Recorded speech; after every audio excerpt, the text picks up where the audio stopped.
What is up, everybody? It's your boys at the Certified All Knowing Podcast. Welcome to week. Where are we at now? 11? Week 12? Yeah. Welcome to week 12 of the college football season. My name is Tyler, or Nine. We got Cole, 87 here, producer extraordinaire. And then we got a little bit of a special guest joining us here. That's 2-1 in the flesh. For those watching on YouTube, you can see Johnny JR, as some of us like to call him, or 2-1. That is Jason and I's father, the old man. How you doing, Johnny? I'm doing great. Thanks for having me. It's good to have you. It's good to have you. You know, you've kind of been we talk a lot about you on the pod. I get shout outs. I love it. Yeah. Get a lot of shout outs. It's great to have you on the podcast. Your eldest son, by 9 minutes, is on some work trip. Apparently, the job that pays him actual money is more important than this podcast. So he couldn't join us tonight. But I know he won't re-listen to this. Honestly, he probably won't. He won't listen to this. Can you just say now who your favorite son is for the audience? I think it's obvious, right? Okay. You don't even need to say. So with that, we'll just leave it there. We already know. We also got Cole here joining us today. Cole, Yes, how you sir. doing? So good. So good. Good to be So here. good. Rocking the CU gear. Again, if you're Have watching to. us on YouTube, you can see our gear. Johnny and I are rocking Arizona gear for basketball season, obviously. Yeah, Right. let's start it. And then Cole's still in football season because he's got a competent football team with a pulse over there in Boulder. So it's awesome to be here, fellas. Let's just ease into this. Anything happened in this past weekend or this week that's worth a story, fellas? Worth a story? Past or coming up? The past weekend or coming up. I know you have some big plans to one. So what do you got going on? You know, we'll be hitting you guys up here in a couple days, going to the Mile High City. Let's go. And look forward to seeing you guys and squishing that grandson and throwing him around the room a bit. And can't wait to get out there. His words are limited, but I know he's excited to see you. So Yeah. we can't wait to have you out here. Cole, what about Thank you? You and the roommates doing anything? Well, we did have one bet going. If all three of our teams, our NFL teams, won on the same Sunday, we would go to Red Robin. And a couple weeks ago, they ended up winning on the Commanders Hail Mary. So, like, all of our teams ended up winning. So it was great. So. Yeah. So that's awesome. You're getting Red Robin out of that. I will say I had a pretty big bet in a parlay a couple weeks ago with the Commanders that hit because of that Hail Mary. I got to say that was probably the most electric hit I've had in a while. I thought it was dead. I was watching, and it was the last game on Red Zone, if you guys are Red Zone watchers, and it hit, and I was like, glorious. Absolutely glorious. So that's awesome. Well, Johnny, Yes, sir. Johnny 2-1. I'm going to mix up your nickname here, which is okay. 2-1. Yeah. So the state of Arizona football. Jason and I have talked a lot about it on this podcast. We've tweeted about it. We've had phone calls about it. It's been recorded here. I wanted to start with you and give you the mic and the floor, if you will, to rant if you wanted to. It's up to you. How long, how short you want to rant. All right. Just tell us, how are you feeling about the Arizona Wildcats football season? Okay. I'll give a little context. Grew up in the great state of Arizona and in Sierra Vista, Fort Huachuca. Go Buena Fighting Colts. Go Colts. Went to high school there and then went to U of A, graduated in the late 80s. So I've been a U of A fan since we moved to Arizona in the late 70s. I had walked on in the spring of 85. And as I like to say, I limped off, right? And great experience. But, you know, been a devoted fan for, almost 50 years now, which is crazy. But, you know, it's I lots of thoughts. I just can't believe we're here again, I guess, is how I feel. You know, we all thought Brent was a great hire. I was thinking about that today. It's like, you know, this guy, I mean, he did well at San Jose State, which is one of the toughest places to do well. When we hired him in January of this year, he had more guys in the NFL than Arizona did at the time, which is crazy. And it's like, hey, this guy, he loves Arizona. He wants to be here. You know, it was a quick hire because we needed to stop the bleeding, you know, because Jed was going to raid the roster, and he did a little bit. I think, you know, Brent gets credit for keeping the roster together. You know, I love Dwayne Aquina. I think he is one of the best defensive coaches in college history. I mean, look at the DBs he's put in the league. Maybe not at DC, but I think he's done okay. You know, at DC, I think our defense had injuries, but I think the defense would be fine. But Brent made such a terrible hire on the offensive side of the ball. I don't know if it was out of loyalty or what, but I was so disgusted after the UCF game. I actually, during the game, I started writing my letter to the AD, and then I emailed it to her. Haven't heard back yet, but I'm sure she'll get to it. She'll get to it. Yeah. I told her, I said, I love Dwayne. I love Coach Carter too. I think he's good. I think he knows what he's doing. But I said, I've never seen an offensive scheme / play calling in college as bad as this year's team. It makes no sense. And you know, Brent, I think, sealed his fate before he even coached his first game by hiring Dino as the OC. And you know, Dino, we love Dino. He was the OC back in the 90s and loyal to Tony. 90s, and I think a good guy. I think the game's just passed him by. And so now we have a guy calling plays who's never called plays before. And, you know, we look like a high school team out there. It's just so bad. So here we are. And, you know, Brent is our fourth coach in 7 years, which is crazy. Right. It was only 7 years ago, December of 2017, right? When Rich Rod got fired. It's not that long ago. It's not that long ago. So Rich Rod, someone, disaster, Jed. Wow. What a gift. Who knew? And now Brent. And now I think Brent is on the cusp of lasting only 1 year. I think Friday night's a toss up. I kind of think we won't win. But you know, they had the bye, so maybe we'll play well. But these guys won't change. It's the same guys who've been calling the plays will be calling the offense. They're not going to change, so it would be a miracle. But so we obviously lose at TCU, and I think ASU is going to beat us 60-12, and then you know, Scadaboo is going to score 5 or 6 touchdowns. He's awesome. I hate it living up here in the Phoenix area. I mean, ASU's good. They're fun. I love their coach. Scadaboo is a beast. You know, he just revamped that roster, and we've just flipped. Each team has flipped 180. So, and then I think Brent is let go after ASU beats us by 50 or 60 in our home stadium. If not let go before. I was about to ask. I personally think on Friday night during the Arizona at Wisconsin basketball game, there's also going to be a football game going on, which is hilarious scheduling.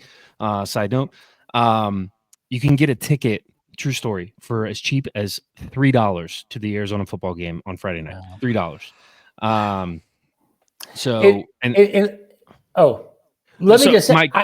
Go ahead. Sorry. No, please. I hope we win. I hope we win Friday. Of course. I hope we beat TCU. I hope we beat ASU and then go to a bowl game and win. I hope, but I think it's impossible at this point. I mean, there's absolutely no way, barring some type of miracle. These guys are incapable on the offensive side. They've just destroyed an offense that has the best wide receiver in college football, he was a first round draft pick, offensive tackle, and Savanea. Noah's the reigning Pac-12 freshman of the year. Wendell Moe's good. Our center's good. I mean, my goodness, Keon Burnett. He doesn't. He won us a game at Utah. He's hardly had any balls thrown to him since then. I don't understand. He barely plays. Nothing makes sense. Nothing makes sense. Yeah. So it's not going to change. I want us to win, but it's sad. But I said that because I hope for a miracle, and then hopefully Brent would hire an OC in the offseason and salvage the his job and the season and the program from a couple of years of a rebuild. But I think we're staring at a rebuild, and it's just sad that we're here again. So anyway, there's my rant. No, I love your rant, and I want to pose a scenario to you. And Cole, feel free to feel free to give your thoughts. So what I personally think is going to happen on Friday night is the Arizona Wildcats are going to play at home in front of 15,000 people. Yep. And no one's going to be watching on TV from Arizona because of that basketball game. They're going to lose by 3 touchdowns to a Houston team that is not very good. Here's why I think that. Houston's on a 2-game winning streak. They beat Utah and they beat Kansas State. I don't care what you say about Utah. It's still a program with guys. And then they went and then they beat Kansas State. So what does that tell you? Houston has coaches that are getting those guys better. This is year one. I forget Fritz, right, from Tulane, came over to Houston, and he had to build a program from the ground up. He didn't inherit anything like Brennan inherited at U of A. And they are getting better as the weeks go on. So Houston's coming on a two-game win streak. They're going to come into town. Might even be a home game for them. And they're going to beat us by 2 or 3 touchdowns. When that happens, you're telling me Brennan still has a job? Yeah, I don't know. Yeah, it's all about the money and the buyout, right? Yeah. Iron Mike Luke tweeted today that he thinks we already have the money. So let's assume we have the money. Is it now? I mean, I watched the Band-Aid. Yeah, I watched their podcast from earlier today, Luke and Shear, and I think Shear said, "Why wait?" And I think, why wait? You get a head start. Which, yeah, I mean, if the money is there, then I think you. So I think the only way, and I watched part of Brent's presser this week, and he's appealing to the fans, and it's like I feel like it finally hit him. It's like, oh my gosh, I've done a terrible job and I need to rally the troops here. But it's like, Brent, it's too little too late. And I know Jed was frustrated, like his first year is like, why don't people come? And you have to realize the amount of ish that Arizona football fans have been through for the last 25 years. And we've cycled through so many coaches who, demand the loyalty and, you go spend money and all this, but it's a lot to ask for people to just remain loyal when there have been so many horrible decisions made by the leadership at the U of A, going back to the Makovic hire after we ran Tomey out of town, which was a mistake. And so you can't just expect people. I think last year you saw it, right? Where everyone bought in. I mean, I went to 5 games. I went, and happily spend money to go support that team. That was fun. But yeah, I think you're right. I think there'll be 15 to 20,000 people there on Friday. And if we lose by 2 or 3 touchdowns, and assuming the money is lined up, then yeah, it's probably his last game. He won't even last the season. And, Dwayne Aquina will take over or for the last 2 games. And it would actually be very interesting because I think that change we might see an offensive onslaught in the last 2 games. That would show you 100% that it's been, these guys have been just undercoached and just in a devastating way. It reminds me of your junior year in high school. Your defensive coaches. I think Jason brought that up a couple of weeks ago. It's the same. Oh, okay. Yeah, it's like you're good. I'm not sitting there studying film every week, but I'm sitting in the stands. I'm like, these guys don't know what they're doing. Everyone's first step on that defense was you guys were backpedaling, and you guys just got rolled. And then the next year you get a great coach. It's the same. You haven't got a year to get bigger. You were, a lot of juniors played, but then. Then you were one of the best defenses in San Diego County. I mean, it's the same with essentially the same group of guys. And this is now it's the opposite of Arizona, right? I mean, you think about our offense last year, and yes, we lost some guys, right? But that was at the end of the year, that was probably maybe the best offense in the country. I would say a top 3. Mm-hmm. And you look at the weapons on that offense. insane. And we lost some. We lost a first round pick, but still, there's enough guys there. If there's a coach who knows what he's doing, this is a 9-win team, 8 at a minimum. And it's like a coaching malfeasance. But here we are. So yeah, we'll see what happens on Friday. We'll see what happens on Friday. But I'll be watching. We'll be toggling, Tyler. We'll watch. I know. So if we do, go ahead, Cole. Oh, I mean, I just think we've talked about other teams, like speaking of Houston and the way that their guys rally around the coach, and they just get better every week, and you see that with Indiana, like UCLA. Too. Yeah, I mean Indiana, UCLA, of course. UCLA. Yeah, UCLA was horrid to start the season. That's right. And here they are beating Nebraska in Lincoln.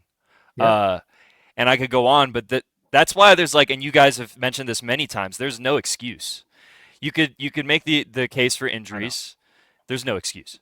And so and even I don't know. Cole, to that point with the injuries, there's been a lot of chatter on the Twitter universe or X universe about the strength and conditioning staff. Yeah. They're obviously 100%. terrible.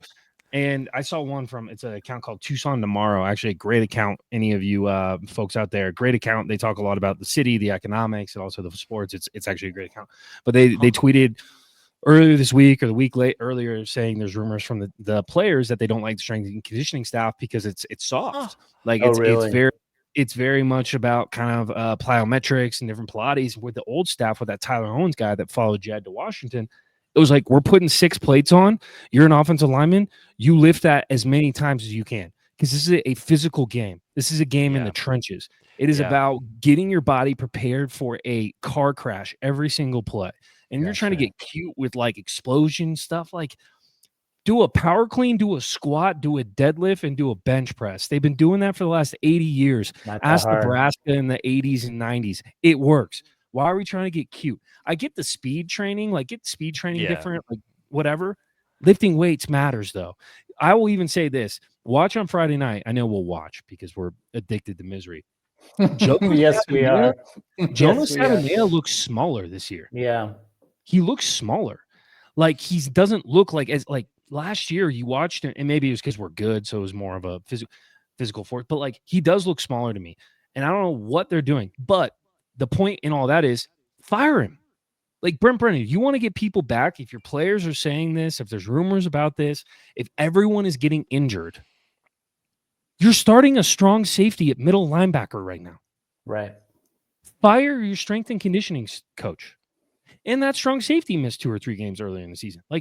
No one is healthy. And if you go back to the Jed, and I know we try to hate Jed on this, but I think a lot of times we come out loving him because it was amazing what he did here. Yeah. We didn't have injuries. No. We didn't have injuries.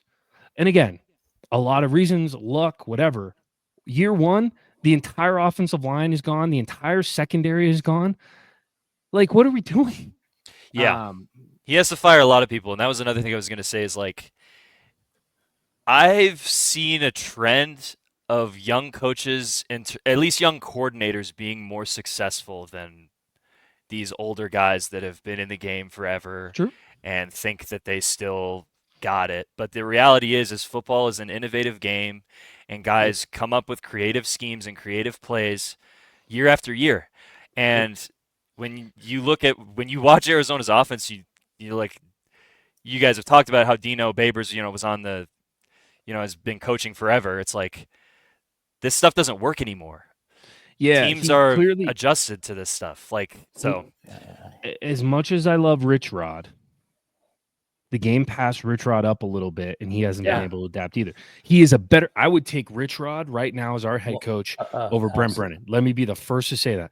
But from an offense perspective, I mean, you remember the late 2000s, the Michigan didn't really work, but then in Arizona, I mean, when my junior year when we won 10 games, our running game averaged 7 yards a carry, or maybe 6.5. Insane. Yeah. They could do whatever they wanted, and there was 0 offensive linemen who played in the NFL. 0 from that team. Wow. 0. Yeah. 0 tight ends, 0 offensive linemen, 0 running backs besides Kadeem Carey. But he wasn't on my junior year, 2014, 2013, 2014. No, 2014, 2015, excuse me. Won 10 games. Lost to Alshon Jeffrey and Boise State in the Fiesta Bowl by a touchdown because our quarterback forgot the rules of the game. We averaged 6.5 to 7 yards. I can't remember. Don't quote me, but it was 6.5 on the ground with no NFL guys. Yeah.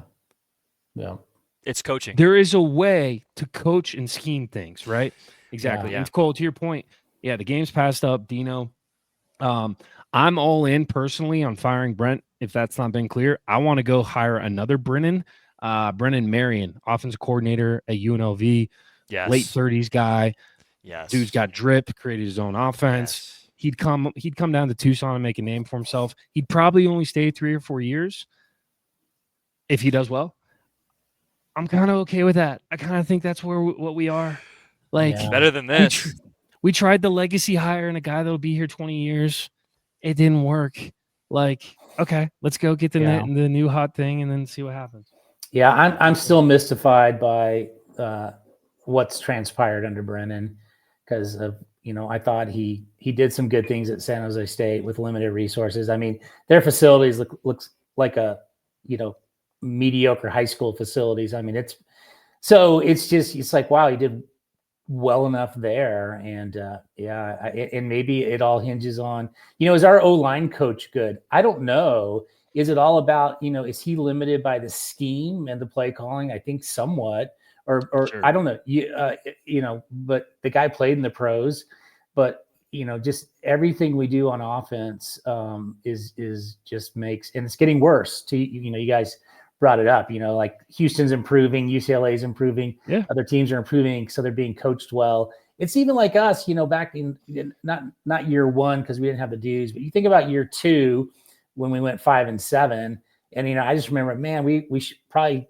could have gone easily 8-5 and gone to a bowl. And that was disappointing. And then, but you saw the progression. And then last year was just, the one injury that we wanted that occurred, we actually wanted to happen even earlier. If Noah would have played the whole year, we would have gone. We didn't want the guy to get injured. No, to be clear, not everyone. But we weren't sad about it. Although in fantasies, I do sometimes wish some guy kind of tweaks his hammy. Like I was hoping Kyren Williams last night would just tweak his hammy and miss. It didn't work out for me though. So anyway, so you see this progression of the team getting better, and then you see the guys, they buy in, they believe, and they trust the coaches. These guys don't trust these coaches. No. I think you said it on your podcast last week, Tyler, about I too watched the whole UCF game and started writing my email to the AD during that. But if just quickly, the game starts, right? They drive down and then they go for the field goal and they miss it. It's like, that's a win, right? It's like, hey, awesome. Totally. We get the ball, first play. It's that slant to T-Mac, gains 11 yards 11 yards. First down. It's like first down. It's like, hey, and my first thought was they've been reading social media because we haven't been running those. It's like, let's keep doing it. Next 2 plays, runs, we lose 3 yards. So it's 3rd and 13.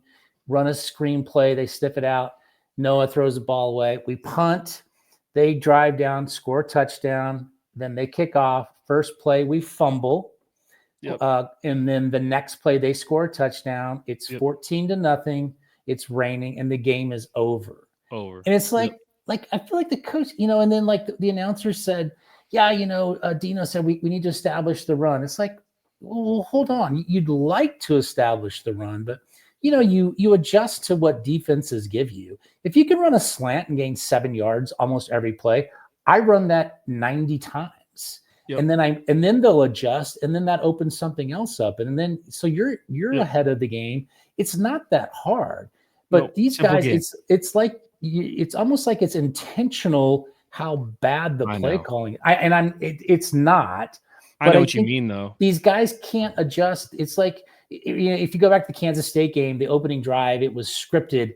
It was our best drive of the season. Remember, we drove down the field and we're up 7-0. It's like, hey, here we go.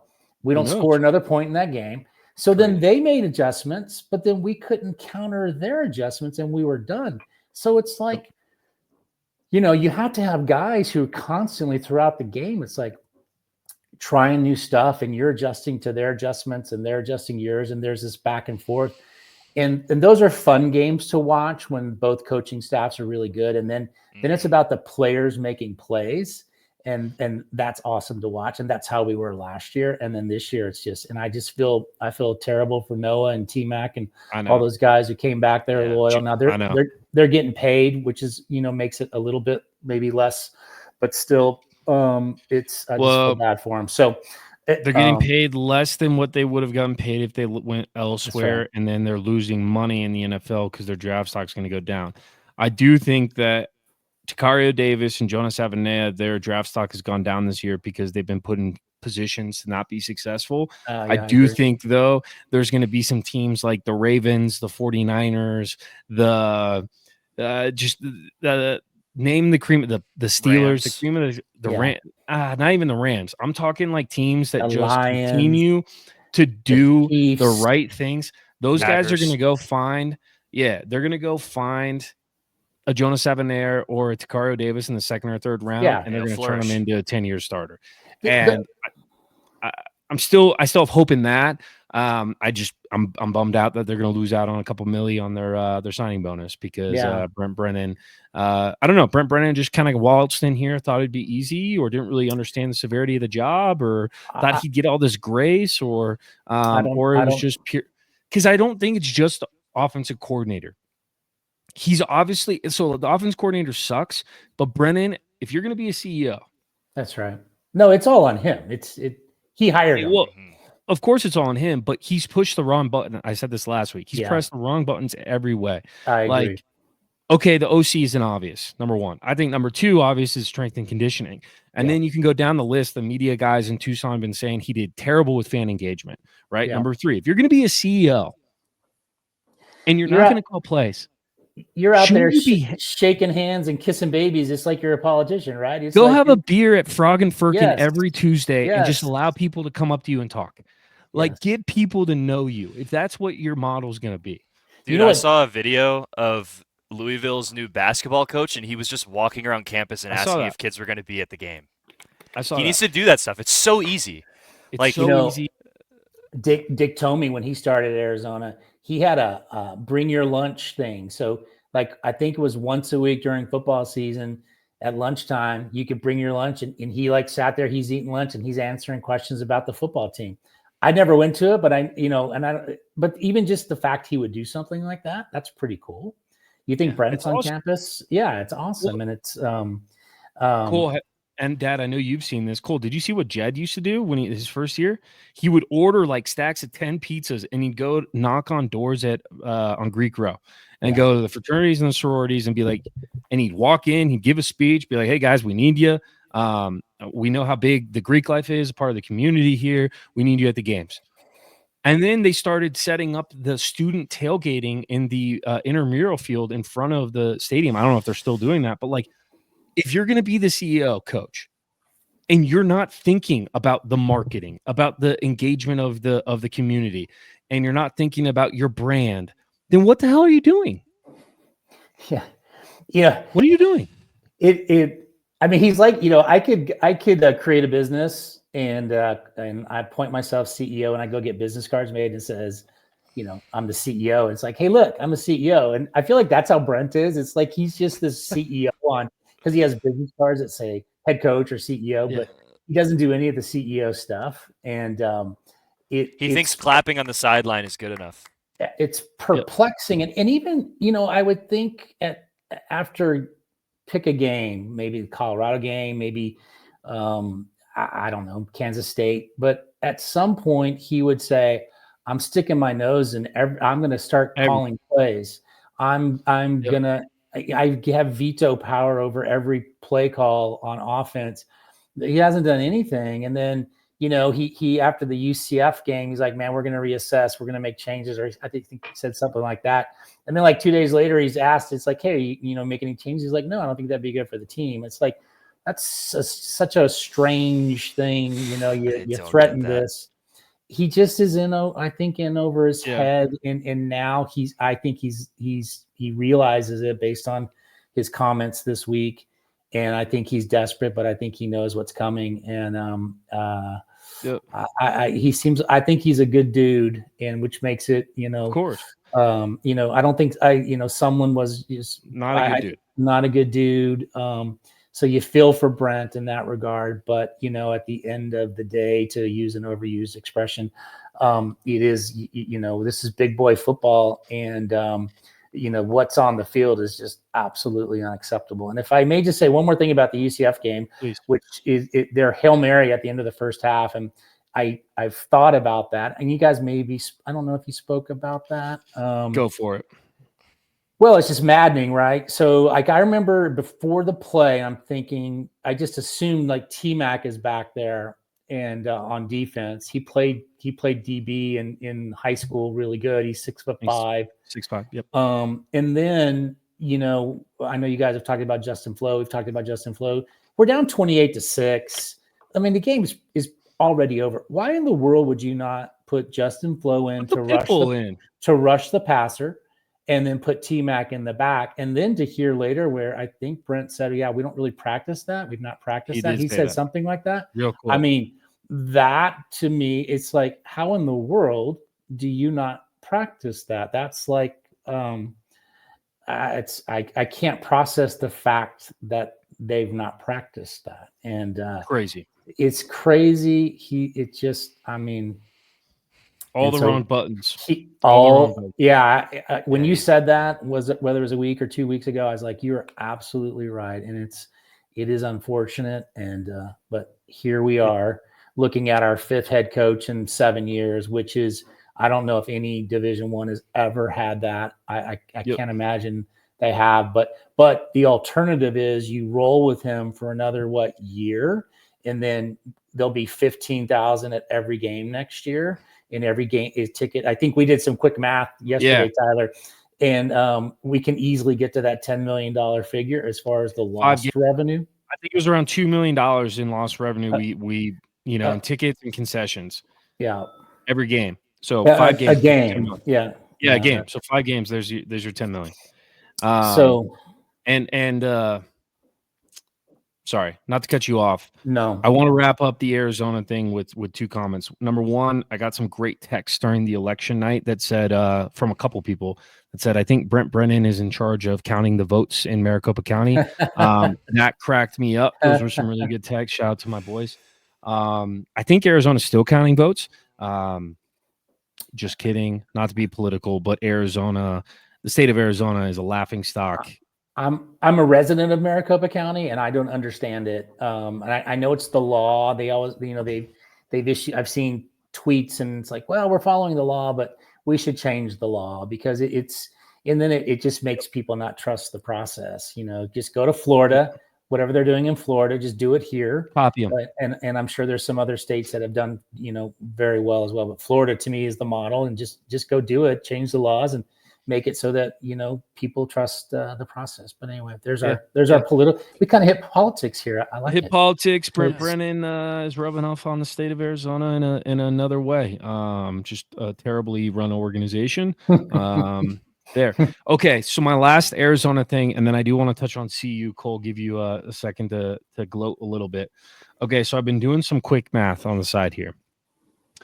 If, and I hope and I pray that it happens, if Brent Brennan is fired this year and we hire a new coach, it'll be our 7th coach since 2001.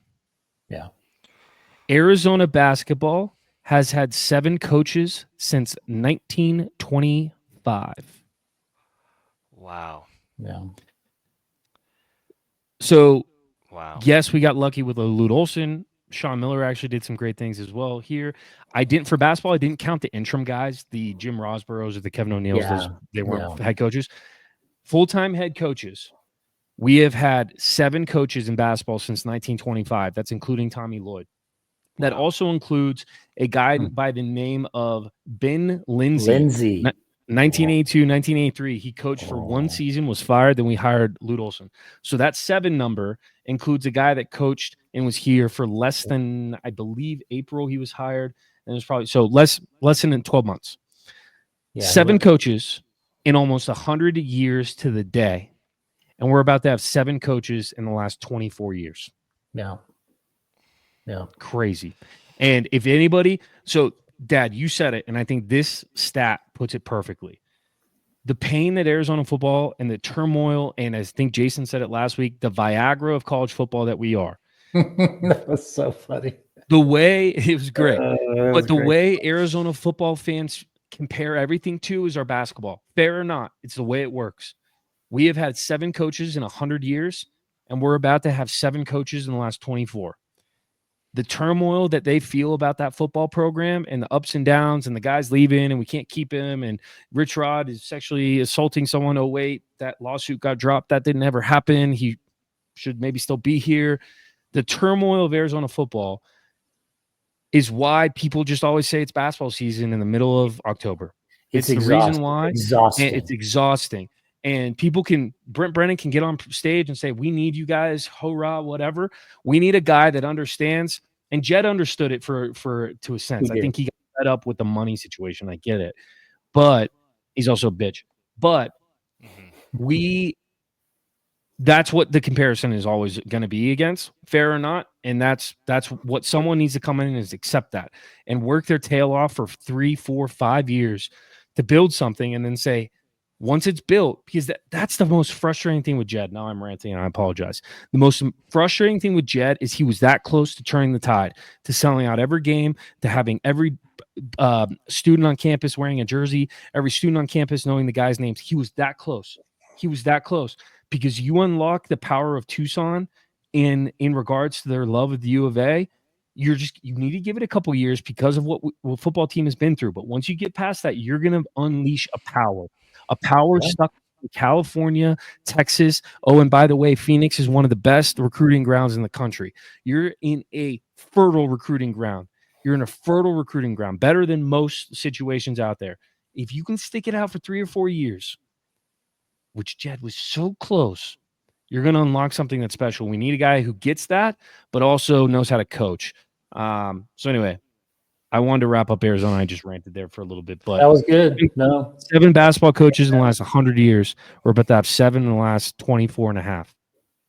Pretty crazy. Wild. And it's pretty crazy. And I think fans are it's exhausting and frustrating. And but you're right. We need the right guy who is aware of that. So, yeah. Agreed. I would do it. I support you. Thank you. Well, all right. Let's get off the negative train here. Cole and I are residents of the greater Denver metro area. Cole's rocking to CU. Yes, sir. His parents went to CU. He's been a lifelong fan. Cole, how are we feeling about those Buffaloes up in Boulder? So good. So good. I think, dude, I think one thing that Dion talked about it before the season started. It was the position group he was excited about the most was the D-line or the front 7. I did not think they would be this good. I understand why they're this good because of some guy named Warren Sapp, but they're so good, and it's really fun to watch. And having a defense like that, because we talk about OC issues, and I'm not sold on Pat Shurmur. Yeah, me too. I don't love him. He was a failure in the NFL, so I don't really see what Dion sees in him. But as for Robert Livingston, our defensive coordinator, young guy, as I was saying earlier, NFL background. NFL background, fires up the guys. Like I love seeing the videos on Twitter of all the defensive meetings, and he's just like, "Go kill him," and he's just yelling at him, and it fires me up, man.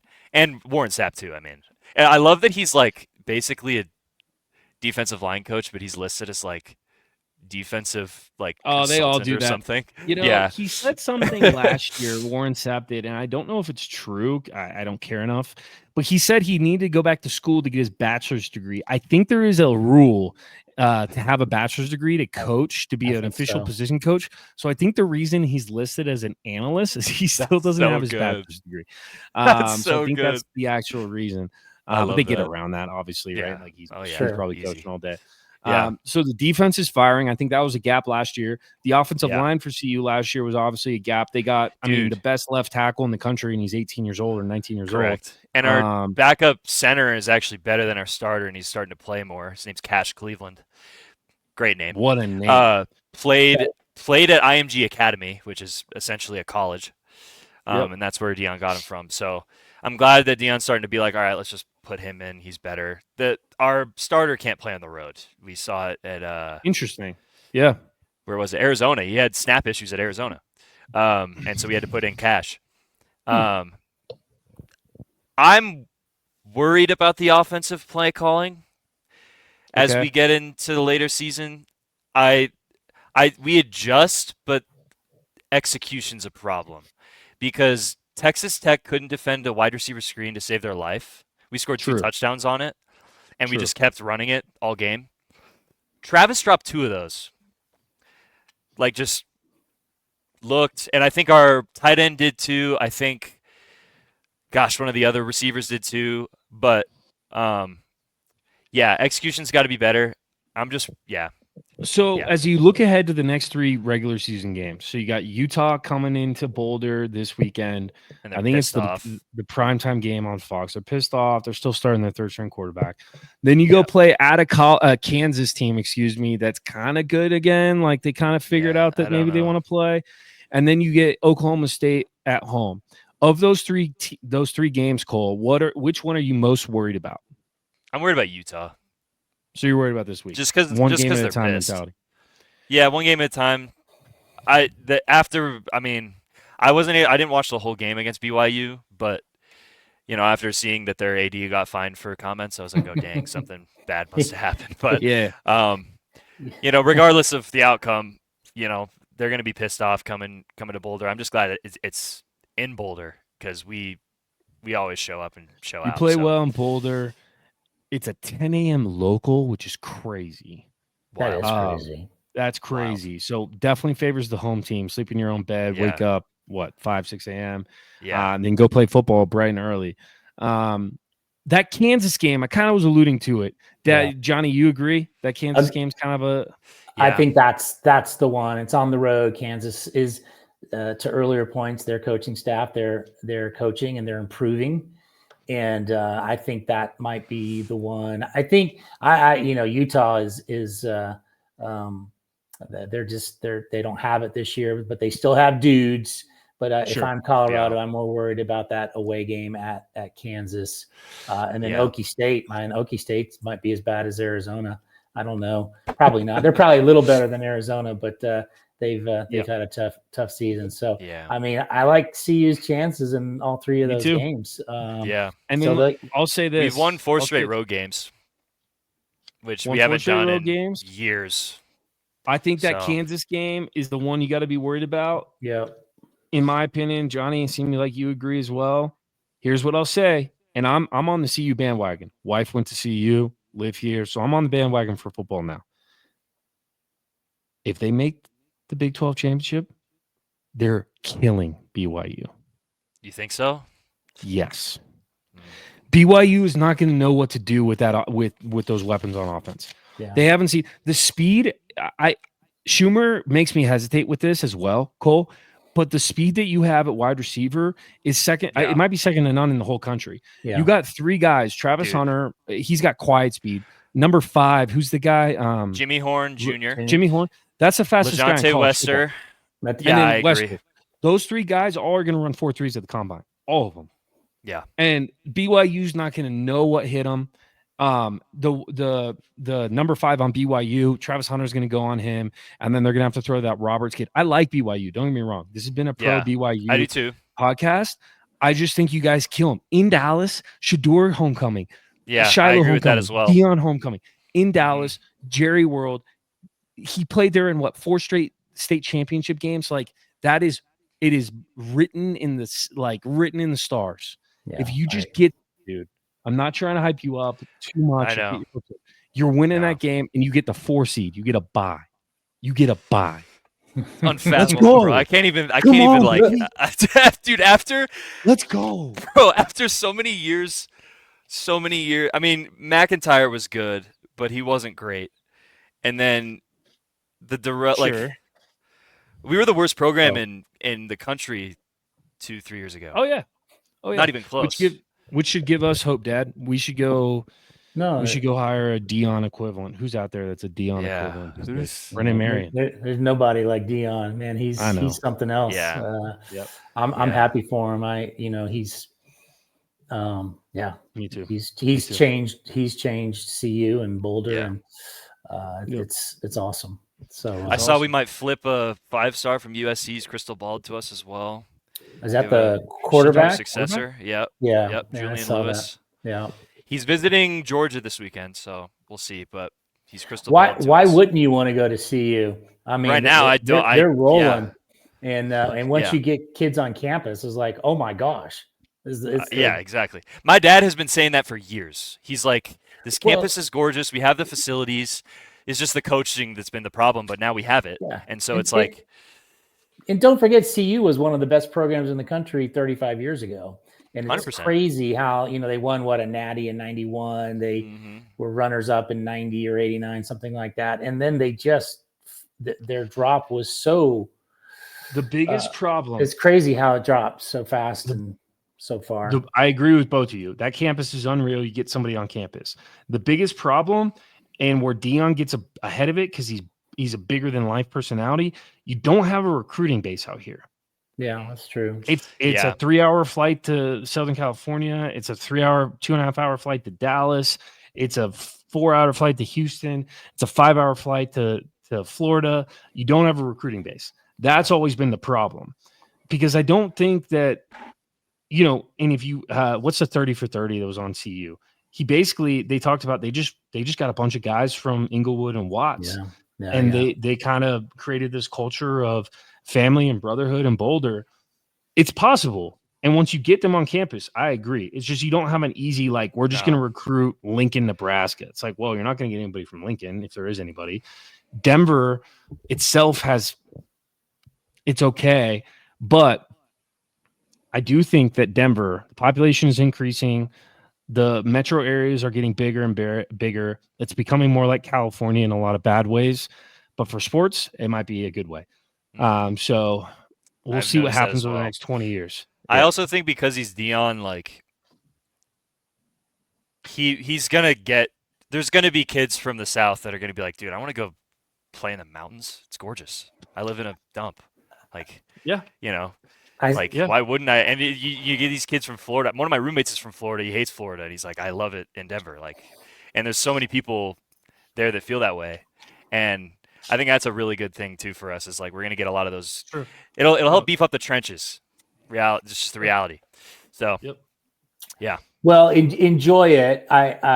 Because you never know. I hope Dion stays there a long time. He's been saying he's going to stay, but he retweeted a tweet from last year. He tweeted in, I don't know, September of last year. He goes, mark my word, Dion's going to be coaching the Cowboys in 2025, and he's going to draft his son as quarterback. And then he retweeted that today or yesterday. I'm like, that's actually a very plausible thing right now. So, I don't see him leaving for the NFL. I could see him leaving for another school, but I don't know about the NFL. What school would he leave for? Florida State? Yeah, maybe. I would say Florida, but they're keeping which was an interesting for some reason. I don't get that. I don't think Florida State's going to go on Norvell. Norvell had one bad year. They're going to give him another shot after what they did. I think what 2-1 said is a very real possibility. Pucker up a little bit, clench, if you will, because if Dion gets a call from Jerry, he's taking that job. I think so. He's taking that job. Yeah. So enjoy this, and I'm the bandwagon too, man. Go see you, and BYU. They're good. I don't think they're the 6th best team in the country. I think they've been fortunate. I think Arizona should have beat BYU. I watched that whole. There were some things. I mean, we had the talent to beat them. So anyway, I agree with 9 that if you guys get there and play BYU, I think you roll them. So soak it all in there. They're Cole and Sco Buffs. Have you gone to any games? You gonna go to not yet? Those last 2? Okay. I might go. if I were to go to one, it would probably be Okie State. My dad had that talked about flying out here and going to a game, so we'll That'd be see. fun, man. Okie But State. I would love it. fun. I would love it. That'd be fun. Tickets are just expensive fellas, because it's yeah. Dion. Yeah. Crazy. So Well, fellas, we ranted a good bit. It's been a good 50 minutes. 2-1. Thanks for joining us, brother. You're a natural on here, man. Thanks for having me. We Yeah. even talk Arizona basketball. So, happy to come on some other podcast. And We'll have you on. yeah, We'll have you on soon to talk Arizona basketball. We'll get 7 in there as well. And we'll like bring this you team. on Final Four or bust. I like Please. this team. All right. Well, with that, for the CBK boys, boy 9 over here, 2-1 and 8-7. It's been a pleasure talking with you guys today. Hope you guys have a great rest of your week. Enjoy this week of college football. Let's go Buffs and Let's go go Arizona Buffs. basketball. All right, They're y'all. down. Peace. Peace.